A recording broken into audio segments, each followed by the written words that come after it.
இன்றைக்கி நம்ம வீட்டில் என்னால் முடிஞ்ச சிம்பிளான ஐட்டம் இதுதான். ஹாய், எல்லோருக்கும் வணக்கம். இன்றைக்கி மலரம்மா சமையலில் நான் தான் குக் பண்ண போகிறேன். ஏன்னு கேளுங்க, மலரம்மா இந்த டீயை குடிக்காதுன்னு சொன்னால் கேட்குறது கிடையாது. டீயை நாங்கள் டீ சாப்பிடுவோம். நான் கண்டக்டராக இருக்கும்போது தான் எனக்கு பழக்கம். வீட்டில் ஒரு முறை 4 முறையாவது டீ குடிப்பேன். வெளியே இவங்களுக்கு தெரியாமல் வெளியே போயிட்டு 3 முறை டீ குடிச்சிட்டு வருவேன். இவங்க அதை வீட்டில் டீ குடிக்கும் போதெல்லாம் எனக்கு ஒரு கப்புன்னு குடிச்சு பித்தம் ஓவராகி போச்சு. தலைவலி பார்த்துக்கிறாங்க. டைம் பார்த்தா 1 ஆகிடுச்சு. இவங்க சமைக்கிற மாதிரி தெரியல. எங்கள் பையன் நேராக வந்தவொடனே என்ன பையன் எதுவுமே சமைக்கலையாம்மா, முடியாதாண்டா படுத்துங்கிறாங்க அம்மா அப்படின்னு. எதனா ஒரு நம்மளே சமைப்போம் அப்படின்றதுக்காக சாப்பாடு செஞ்சு வச்சுருக்கேன். சாப்பாடு ரெடி ஆகிடுச்சு. இந்த பக்கம் ஒரு பீட்ரூட் இருந்தது, ஒன்று. அந்த ஒரு பீட்ரூட்டை பொரியல் பண்ணிகிட்ருக்கேன். ரெண்டாவது இது சௌச்சௌ எடுத்து வச்சுருக்கேன். ஒரே ஒரு சௌச்சௌ இருந்தது வீட்டில். எல்லாம் ஒரு காய் இருந்தது. அதை வச்சு கூட்டு பண்ண போகிறேன். அதுக்கு கடலப்பருப்பு வேக வச்சு எடுத்து வச்சுருக்கேன். தக்காளி கட் பண்ணி வச்சுருக்கேன். வெங்காயம் கொஞ்சம் வதங்கினோடனே அதையும் போட்டு பண்ணிடணும். ரெண்டாவது பார்த்தீங்கன்னா, சரி சிம்பிளாக எங்கள் பையன் கேட்டானுன்றதுக்காக கொஞ்சம் ஆடம்பரமாக செய்யலாம். இருந்த ஒரு முள்ளங்கியை வச்சு ஒரே ஒரு முள்ளங்கி சாம்பார். 3 கேரட் இருந்தது சின்னதாக. அந்த 3 கேரட்டை வச்சு ஒரு பொரியல். பீட்ரூட்டும் அதே மாதிரி ஒரே ஒரு பீட்ரூட் தான் இருந்தது. ஒரு பீட்ரூட்டை வச்சு சரி ஒரு பொரியல். இப்போதைக்கு அட்ஜஸ்ட் ஆகிடும். நைட்டுக்கும் எதுவும் செய்ய தேவையில்லை. இதே ஃபாலோ பண்ணிக்கலாம். நம்ம இந்த மலரமா வர மாதிரி இல்லை. ஆனால் சரி எங்கள் பையனை வீடியோ எடுறான்னு சொல்லிவிட்டு சரி நம்ம செஞ்சுட்டு அப்புறமா எழுப்பலாம். நல்லா தூங்கிட்டு இருக்கா. அவன் மட்டும் தான் பார்த்தான். சரி இதெல்லாம் ரெடி பண்ணிவிட்டு இப்போ கூட்டும் பீட்ரூட்டும் ரெடி ஆகிடுச்சுன்னா சமையல் வேலை முடிஞ்சுது.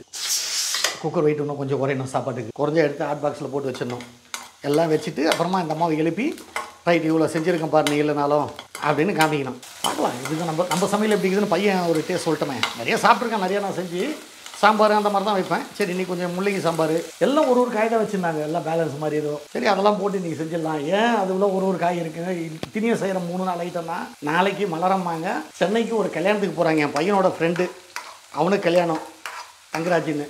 அவன் கல்யாணத்துக்கு போகிறாங்க. ஆனால் இந்த ஒன்று வச்சுட்டு போயிட்டாங்கன்னா அது யார் அது வேறு ஃப்ரிட்ஜில் வேஸ்ட்டாக வச்சுட்டு அதனால் இருக்குது நம்ம செஞ்சுடுவோம்.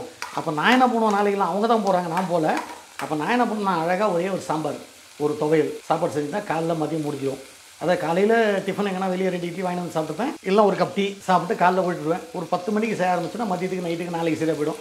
நாளைக்கு அதே மாதிரி ஒரு வத்த குழம்பு வச்சு ஊருக்காருக்கு இல்லை எதனா வச்சு நாளைக்கு அதையும் ஓட்டிடுவோம் அவங்க வரதுக்குள்ளே.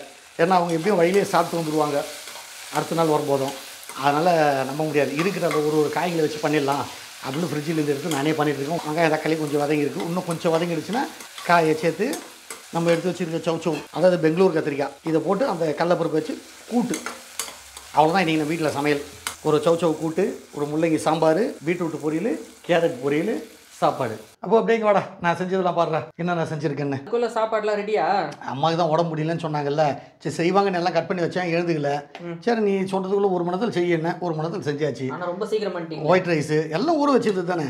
முள்ளங்கி சாம்பார், ஒரு முள்ளங்கி இருந்தது, ஒரே ஒரு முள்ளங்கி சாம்பார் அவரோட ஃபேவரட்டுங்கிறதுனால அதை செஞ்சுட்டாரு. இல்லை அது ஒன்று தான் இருந்தது. ஆனால் அது ஏன் வேஸ்ட் பண்ண. நாளைக்கு நீங்கள் மெட்ராஸ் போகிறீங்க கல்யாணத்துக்கு, 2 நாளாக வரதுக்கு. அந்த ஒன்று வச்சு நான் என்ன பண்ணுறது. நீங்களே சாப்பிட போறீங்களா? இன்னைக்கு மதியத்துக்கு நைட்டுக்கு 2 வேலைக்கு சரியா போகுதுல்ல. இந்த ஒரு பீட்ரூட் பொரியல், சின்னதாக 3 கேரட் ஏதோ குருமா படத்துக்கு வச்சுருப்பாங்க பொழுது. சரி அதை வச்சு நான் பொரியல் ஒன்று பண்ணிட்டேன். பொரியல் எனக்கு ரொம்ப பிடிக்கும். அதே மாதிரி ஒரே ஒரு சௌச்சௌ, அதாவது பெங்களூர் கத்திரிக்காய்னுவாங்க, அது இருந்தது. பார்த்தேன் கடலப்பருப்பு கொஞ்சம் ஊற வச்சு அதை ஒரு கூட்டு மாதிரி பண்ணிட்டேன். இப்போதைக்கு நைட்டுக்கு. நாளைக்கு காலையில் நான் என்ன பண்ண போகிறேன், ஒரு சாப்பாடு வடித்து தண்ணி சாம்பார் எனக்கு பிடிச்சது வச்சுட்டு ஒரு தேங்காய் துவையல் அதை முடிச்சுப்பேன்.